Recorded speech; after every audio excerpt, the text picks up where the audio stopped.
আসসালামু আলাইকুম ওয়া রাহমাতুল্লাহ।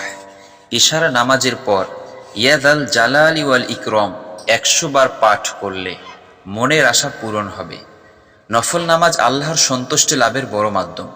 নফল ইবাদত না করলে গুনাহ নেই, কিন্তু আল্লাহর ভালোবাসা অর্জনের জন্য নফল ইবাদতের বিকল্প নেই।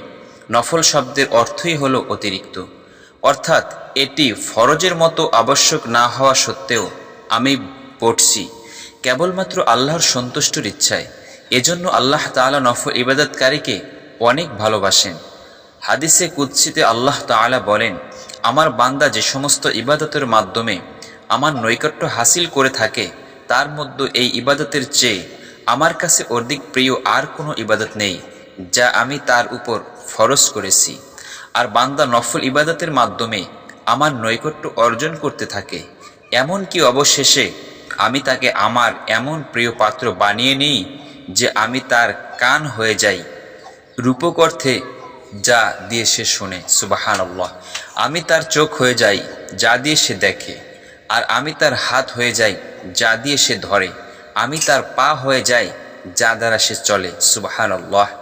সে যদি আমার কাছে কিছু চায় তাহলে আমি নিশ্চয়ই তাকে তা দান করি, আর যদি সে আমার কাছে আশ্রয় প্রার্থনা করে তাহলে অবশ্যই আমি তাকে আশ্রয় দিই। বুখারী শরীফের হাদিস।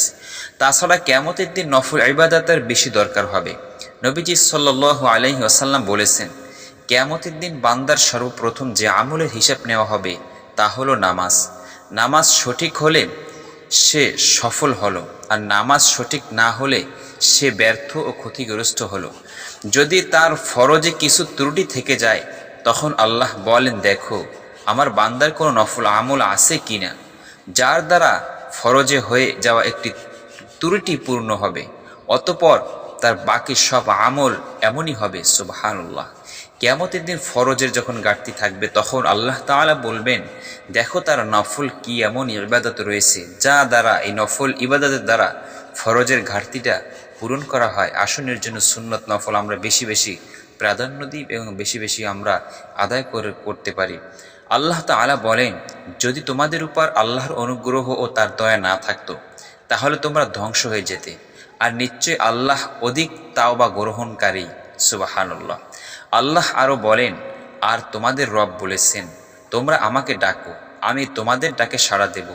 নিশ্চয় যারা অহংকার বশত আমার ইবাদত থেকে বিমুখ থাকে তারা অচিরেই লাঞ্ছিত অবস্থায় জাহান্নামে প্রবেশ করবে।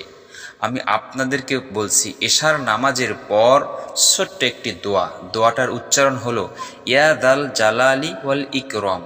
আবারও বলছি, ইয়াদাল জালালি ওয়াল ইকরাম। ইসমে আজম মহান আল্লাহর এমন নাম যে নামে ডাকলে আল্লাহ তাআলা সাড়া দেন, এবং যে নামে তার কাছে চাওয়া হলে তিনি সব চাওয়া পূরণ করেন। সুবহানাল্লাহ। ইসমে আজম হলো একটি দোয়া, ইয়াদাল জালালি ওয়াল ইকরাম। এই দোয়াটা পাঠ করার আগে আপনি দুরুদে ইব্রাহিম পড়বেন, দুরূদ শরীফ পাঠ করবেন। যেমন ছোট্ট একটি দুরুদের কথা বলি, আল্লাহুম্মা সাল্লি আলা মুহাম্মাদি ওয়া আলা আলি মুহাম্মাদ। আপনি এইটুকু পাঠ করবেন 11 বার বা 10 বার। পাঠ করার পরে ইয়াদাল জালালি ওয়াল ইকরাম 100 বার পাঠ করবেন। আবারও বলছি, ইয়াদাল জালালি ওয়াল ইকরাম। এশার নামাজ শেষ করে আপনি আল্লাহুম্মা সাল্লি আলা মুহাম্মাদি ওয়া আলা আলি মুহাম্মাদ দুরুদ ইব্রাহিম পাঠ করবেন 11 বার। তারপরে আপনি পাঠ করবেন ইয়াদাল জালালি ওয়াল ইকরাম, ইয়াদাল জালালি ওয়াল ইকরাম।